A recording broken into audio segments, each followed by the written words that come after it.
Welcome back to Battleground Florida. I spoke to State Republican Chair Evan Power about the news of the week and key takeaways from election night. Mr. Evan Power, thank you so much for talking to us today. First, before we talk about Election Day and key takeaways, I do want to touch base on the recent Sunshine State appointments who may be heading to Capitol Hill and to Washington, D.C. The most controversial right now is Congressman Matt Gaetz, who recently resigned. What are your thoughts on Congressman Gaetz being named Attorney General?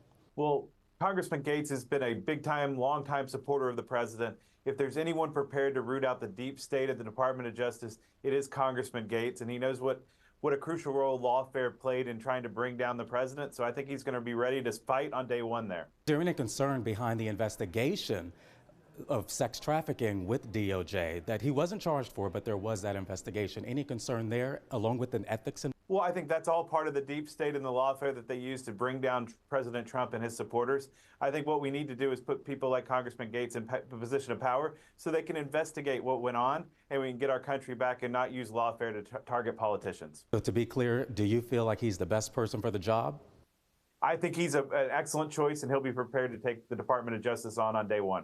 And what about the Secretary of State choice, Senator Marco Rubio, a big name here in Florida. He's known as a foreign policy guy globally. What are your thoughts on him? Senator Rubio has been a longtime Florida politician. He was in the State House.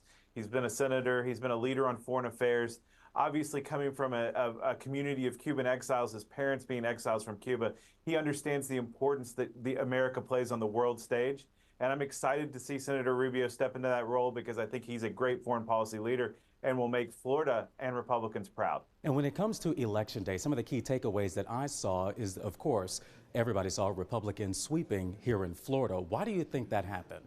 Well, you look at what we've accomplished here in Florida the last couple of years. America has been broken, but Florida's been working for Floridians. So you see the need of our voters to put a vote of confidence in our Republican team. And they wanted to see America be fixed, so they sent Republicans back to go to work for them in Washington.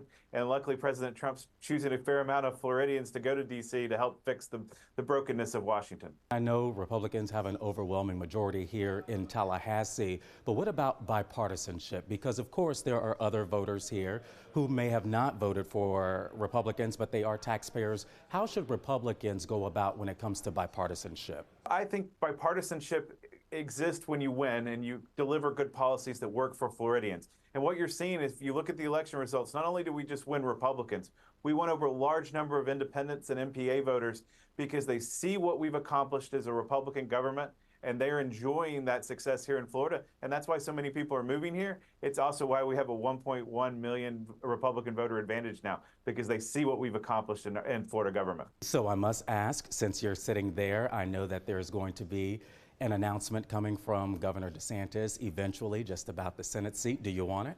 Oh, not me personally. I think there's a lot of great names that are in there. I enjoy my job as chairman of the party and moving everything forward, and I believe that we'll get to work here in January to have another great election cycle. I look forward to serving in this capacity. You mentioned there are some great names out there. So who are some of these, quote, great names that you're thinking about? Well, you've heard that, the governor himself's name is in the mix. You also have Lieutenant Governor Jeanette Nunez or Attorney General Ashley Moody. I've heard all of those names. Laura Trump's name has surfaced. I've had the pleasure of working with her at the RNC. Any of those names would be ready to serve Florida on day one. And I'm looking forward to who the governor picks and looking forward to working with them. What is your reaction when it comes to Hillsborough? Because it is leaning more rightward. And of course, Miami-Dade, as you know, just turned red. So why do you think that happened? It's the same story that we're seeing across the state. People are excited about what we've delivered as Republicans in our state government and how Florida's working for them. And we've put a big emphasis on flipping those voters red. You see Hillsborough happen. We won Miami-Dade for the first time since 1988. And you see Palm Beach. We only lost Palm Beach by 0.66% of the vote. People are excited about what Republicans have done here in Florida. And I think that's why the president is picking so many of them to go to work for them in Washington, because people know what they're getting here in Florida.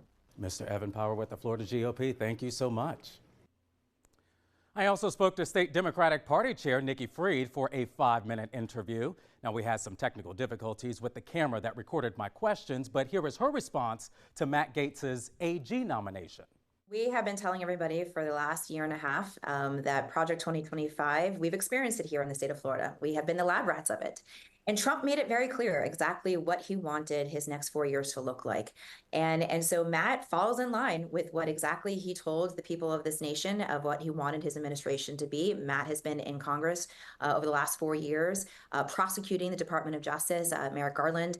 And so for Trump, this is exactly what he wanted.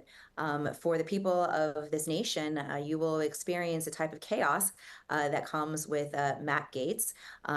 He's one of those people who likes to turn the table upside down, rearrange the chairs, and hope that he is the last one standing. And so it will be interesting to see if he actually gets through the confirmation process. I also asked for her reaction after Florida Democrats were dealt a blow on Election Day. It plagued the entire country. In the entire country, we saw independents and even Democratic states move to 6 to 10 points further to the right.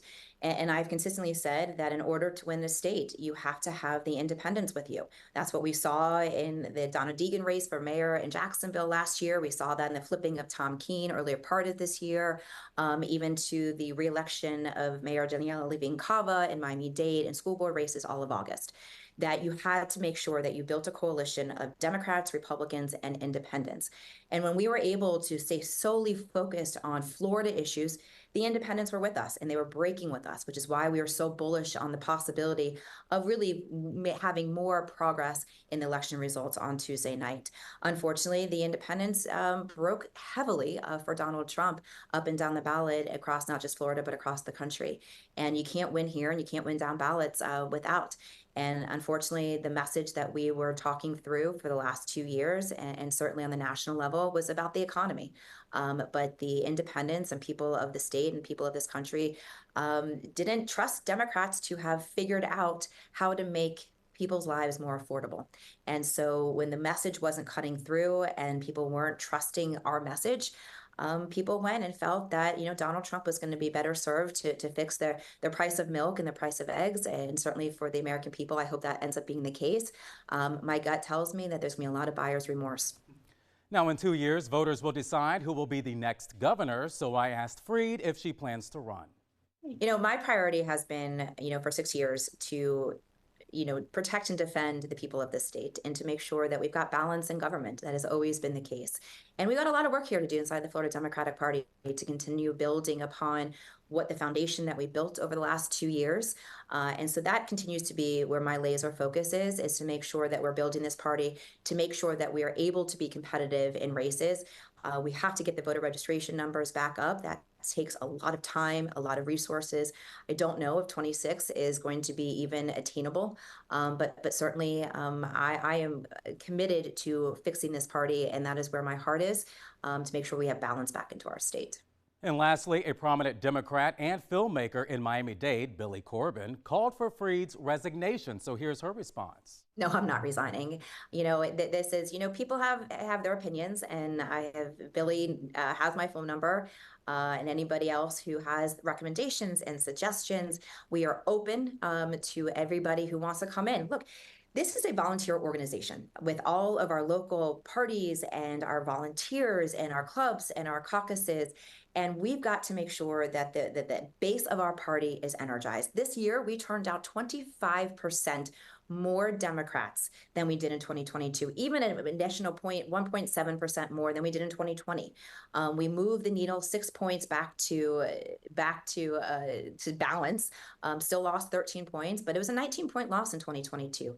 We have a lot of successes in the last year and a half, a lot of foundational build that we had, and we got to keep building on that. We can't every 2 years keep changing the chair of the Democratic Party and think that the result is going to be any different. We got to build on it. We got to make sure people are involved, people's opinions are being heard, and people's opinions are being listened to. My door is always open. My phone is always on. Now coming up, my final thoughts and Ty's take. Battleground Florida continues in just a moment.